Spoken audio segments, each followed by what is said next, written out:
Assalamualaikum warahmatullahi wabarakatuh. Alhamdulillahirrabbilalamin. Wassalatu wassalamu ala nabiyina Muhammadin wa ala alihi wa sahbihi ajma'in. Segala puji hanya milik Allah, Rabb semesta alam, zat yang menguasai kita, yang mengetahui yang di dalam ataupun yang luar dari diri kita. Dan kepadanya lah kita semua akan dikembalikan. Salawat serta salam selalu kita sampaikan kepada junjungan kita, kekasih kita, teladan kita, Rasulullah Muhammad sallallahu alaihi wasallam, serta seluruh sahabat, kerabat dan seluruh pengikutnya sampai hari kiamat kelak. Sahabat yang dirahmati Allah, insya Allah pada hari ini kita akan mengupas, membahas sedikit tentang satu surat yang luar biasa.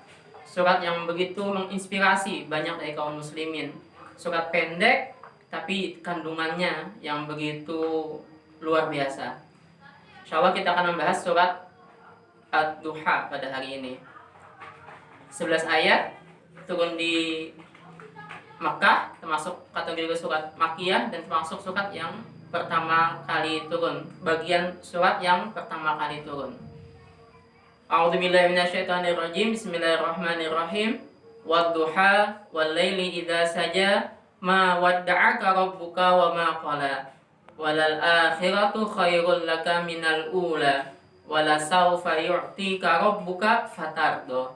Alam yajidka yatiman fa'awa wa wajadaka dhallan fahada wa wajadaka 'ailan fa'agna. Fa ammal yatima fala taqhar wa ammas sa'ila fala tanhar wa amma bi ni'mati rabbika fahaddits.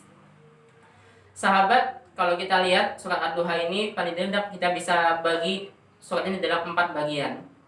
Yang pertama ayat 1 sampai ayat 2. Yang kedua, bagian kedua ayat 3 sampai ayat 5. Bagian ketiganya 6 sampai 8 dan bagian keempatnya 9 sampai 11. Insyaallah pada kesempatan kali ini kita akan bahas 2 bagian insyaallah dulu ya.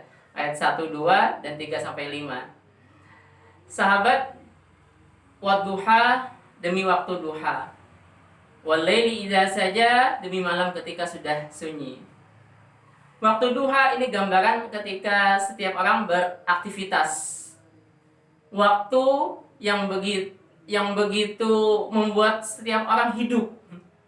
Waktu ketika orang bersemangat, waktu ketika orang melihat dunia dengan penuh keceriaan.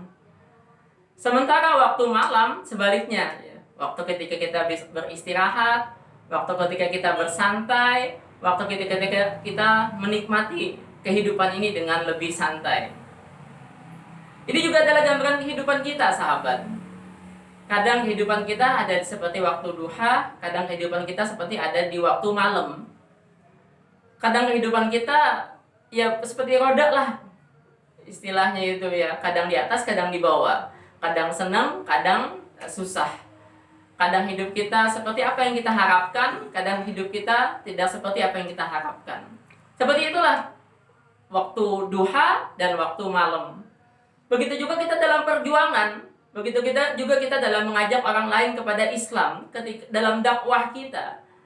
Kadang dalam perjuangan ini kita menghadapi sesuatu yang menyenangkan, kadang dalam perjuangan ini kita menghadapi sesuatu yang tidak mengenakan. Saat kita ngajak orang lain kepada Islam, saat kita berdakwah, kadang ada yang menolak kita, ada yang mencibir kita, ada yang bahkan mencemooh kita, ada yang bahkan mendolimi kita bahkan. Tapi di satu sisi ada juga yang menerima dakwah kita dengan hati yang lapang. Kita saat mengajaknya, dia menerima dengan begitu ikhlasnya, dengan begitu senangnya. Seperti itulah kehidupan kita dan seperti itu juga adalah dakwah kita. Gambaran dari wadduha wal-laili idza saja ini. Karena surat ini turun saat Rasulullah SAW dalam masa terputus wahyu dalam waktu beberapa bulan. Setelah 3 surat turun, surat Al-Alaq yang pertama, kemudian surat Al-Mudaththir, kemudian surat Al-Muzammil. 3 surat ini turun dalam waktu yang berdekatan. Kemudian wahyu terputus dalam waktu yang agak lama, beberapa bulan, sampai kemudian Rasulullah SAW dalam kondisi yang galau. Itulah seperti wadduha tadi, waktu duha yang begitu bersemangat kita menghadapinya. Rasulullah SAW mendapatkan wahyu, mendapatkan kabar gembira dari Allah bahwa beliau menjadi seorang nabi, kekasih Allah. Dan begitu juga ada saat walaili, saat malam, yang gambarannya tadi Rasulullah SAW terputus wahyu, kemudian beliau dalam kegelisahan, kegalauan di situ. Dan ini adalah sunnatullah dalam kehidupan kita. Nggak akan kita menghadapi hidup yang menyenangkan terus-terusan, atau juga nggak akan mungkin kita menghadapi hidup yang susah terus-terusan. Tinggal bagaimana kita menyikapinya. Ini ayat 3-5 kemudian. Ma wadda'aka rabbuka wa ma qala walal akhiratu khairul laka minal ula wala sawfa yu'tika rabbuka fatardo. Wahai Muhammad, katanya Allah, wahai Rasulullah, wahai kekasihku, katanya Allah kepada Rasul SAW, Allah tidaklah meninggalkanmu, Rabbmu tidaklah meninggalkanmu, begitu juga dia tidak membencimu, tidak marah kepadamu. Saat Rasulullah SAW tidak mendapatkan wahyu dalam beberapa bulan, ada kegalauan, ada kegelisahan, ada pertanyaan dalam hati beliau, apakah Allah meninggalkan beliau? Tidak, katanya Allah. Tidak, wahai kekasihku. Rabbmu tidak meninggalkanmu, begitu juga dia tidak membencimu. Maka ini juga yang kita harus tanamkan dalam hidup kita, sahabat. Dalam hidup ini, kita harus meyakini benar, Allah tidak pernah sedikit pun meninggalkan kita. Allah selalu bersama kita. Wa huwa ma'akum ainama kuntum. Dia selalu bersamamu dimanapun kau berada. Ini yang harus menjadi keyakinan kita yang tidak pernah, yang tidak boleh terputus, yang tidak boleh kita lupakan. Alam tara anna Allah ya'lamu ma fis samawati wa ma fil ard ma yakunu min najwa salasatin illa huwa rabi'uhum. Saat kita bertiga ada Allah yang keempat, saat kita berempat ada Allah yang kelima. Dia tidak pernah meninggalkan kita sedikit pun. Baik pertolongannya, baik rahmatnya, baik pengawasannya, baik kasih sayangnya selalu ada bersama kita. Dan Allah tidak pernah membenci kita. Apalagi kita orang beriman, yang katanya Allah jelas-jelas, wa innallaha bikum laraufur rahim, wa innallaha binnasi laraufur rahim. Allah sangat penyayang, Allah sangat kasih, Allah sangat mencintai kita. Maka saat kita menghadapi kehidupan yang tadi kadang senang, kadang susah, kadang mengenakan, kadang nggak enak, saat kita yakin bahwa Allah selalu bersama kita dan Allah tidak pernah meninggalkan kita, maka ini akan menjadi solusi besar buat kita, bahwa kekasih kita ada selalu bersama kita. Kekasih kita yang begitu maha kuasa ini, yang dia sangat mendengar doa-doa kita, dan dia sangat mampu, sangat kuasa mengabulkan semua permintaan dan harapan kita. Dia tidak pernah meninggalkan kita. Maka bagaimanapun lika-liku kehidupan, saat ada orang yang mencemooh kita tadi dalam dakwah misalnya, saat orang meninggalkan kita, mencibir kita, kita yakin Allah tidak pernah meninggalkan kita. Allah selalu bersama kita. Allah selalu menyayangi kita. Maka siapa lagi yang kita harapkan kasih sayangnya? Hanya Dia yang kita harapkan, dan Dia selalu bersama kita. Kita yakin kita selalu di jalannya. Kita yakin kita menyampaikan pesan-pesan yang diamanahkan oleh Rabb kita ini. Maka kita yakin ma wadda'aka rabbuka wa ma qala. Seperti Rasulullah SAW yang memang selalu menyampaikan apa yang diperintahkan Allah. Maka ketika bagaimanapun yang beliau hadapi nanti di kota Mekah setelah turunnya surat Ad-Duha ini, beliau tetap bersabar, beliau tetap kuat menempuh dalam jalan dakwah ini, karena beliau selalu meyakini Allah tidak pernah meninggalkannya dan Allah tidak pernah membencinya. Ini adalah solusi pertama yang Allah tawarkan dalam kita menghadapi kehidupan, dalam kita menghadapi lika-liku dakwah. Nah, yang kedua, ayat yang keempatnya, walal akhiratu khairul laka minal ula. Dan akhirat itu lebih baik buatmu daripada dunia ini. Akhirat jauh lebih baik bagimu daripada dunia ini. Ini banyak sekali Allah sampaikan di berbagai macam ayat tentang jauhnya keutamaan akhirat dibandingkan dunia ini. Digambarkan seperti akhirat itu air laut yang begitu luasnya. Nah, dunia dalam hadis digambarkan cuma sekedar ketika dicelupkan tangan atau ketika dicelupkan jarum, tertetes air menetes dari jarum atau tangan kita, itulah dunia. Begitu kecil sekali. Maka jelas-jelas khairul laka minal ula, jauh lebih baik. Atau kalau tidak akhirat, yang di sana pun, yang hasil akhir dari usaha, perjuangan, kesabaran kita pasti jauh lebih baik daripada saat ini yang kita hadapi. Ini yang keyakinan yang tertanam selalu dalam diri Rasulullah SAW ketika beliau berdakwah, menyampaikan Islam, mengajak orang untuk menyembah Allah. Maka saat beliau benar-benar meyakini walal akhiratu khairul laka minal ula, bagaimanapun yang cemoohan, siksaan bahkan kuat jadinya. Begitu juga kita. Saat kita benar-benar bisa meyakini bahwa akhirat itu lebih baik daripada dunia yang begitu remeh ini, yang begitu kecil ini, yang katanya Rasulullah SAW tidak ada harganya walaupun hanya setimbang sayap nyamuk.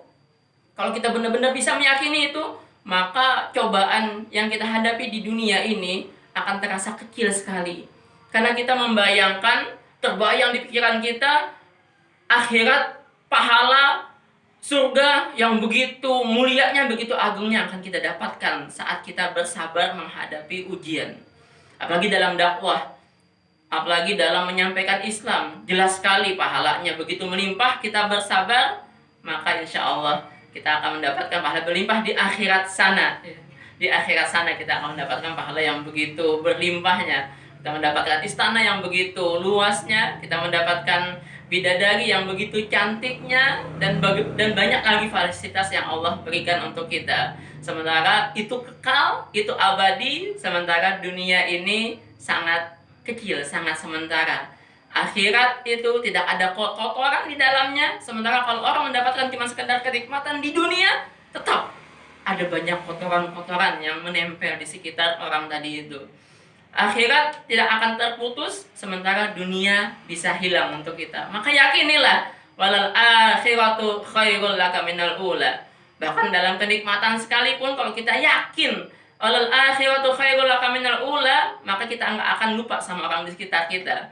Walaupun kita kaya, walaupun kita mendapatkan jabatan yang bagus, walaupun kita mendapatkan begitu banyak anugerah nikmat karunia dari Allah, tidak akan membuat kita sombong. Karena kita tahu kenikmatan di dunia ini hanya sementara. Kalau kita tidak membagikannya, kalau kita tidak memberikannya untuk orang lain, maka akan hilang kenikmatan tadi itu yang sementara itu. Atau kalau kita sombong, maka nggak akan ada artinya kenikmatan-kenikmatan tadi.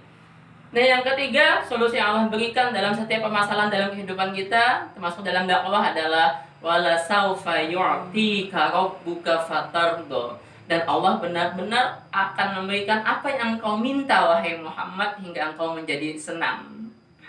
Kita yakin tadi bahwa Allah yang maha mengabulkan doa kita, Allah yang kuasa mengabulkan doa kita, Allah sangat mampu memberikan apa yang kita minta. Kalaupun saat ini belum terlihat terkabulnya doa-doa kita, tapi pasti ada saatnya Allah mengabulkan doa kita. Dan ini janji Allah dalam banyak ayat. Wa idza sa'alaka ibadi anni fa inni qarib ujibu da'watad da'i idza da'an falyastajibu li wal yu'minu bi la'allahum yarshudun wa qala rabbukum ud'uni astajib lakum. Banyak sekali Allah menyanyikan bahwa Allah akan mengabulkan doa-doa kita. Yakin sekali dalam kehidupan ini, walaupun kita menghadapi berbagai macam cobaan, atau dalam dakwah, dalam menyampaikan Islam, mengajak orang lain kepada Islam, kita menghadapi berbagai macam cobaan, yakinlah semuanya akan lewat tadi itu. Semuanya akan berlalu. Semuanya akan berlalu. Karena kita menemani ikhtiar kita, menemani usaha kita tadi selalu dengan doa. Kita tidak pernah melupakan Allah dalam setiap ikhtiar kita. Kita yakin tadi Allah selalu bersama kita, Allah selalu mencintai kita. Kita yakin bahwa akhirat jauh lebih baik daripada dunia ini, dan kita yakin bahwa Allah maha mengabulkan doa-doa kita. Saat ini mungkin belum terlihat, tapi akan ada waktunya doa-doa kita terkabul. Akan ada waktunya Allah memberikan apa yang kita minta. Yang jelas, Allah adalah Al-Mujib, yang maha mengabulkan doa, yang maha memberi kepada hamba-hambanya. Maka yakinlah wala saufa yu'tika rabbuka fatardu. Demikian dulu sahabat, terima kasih atas perhatiannya. Assalamualaikum warahmatullahi wabarakatuh.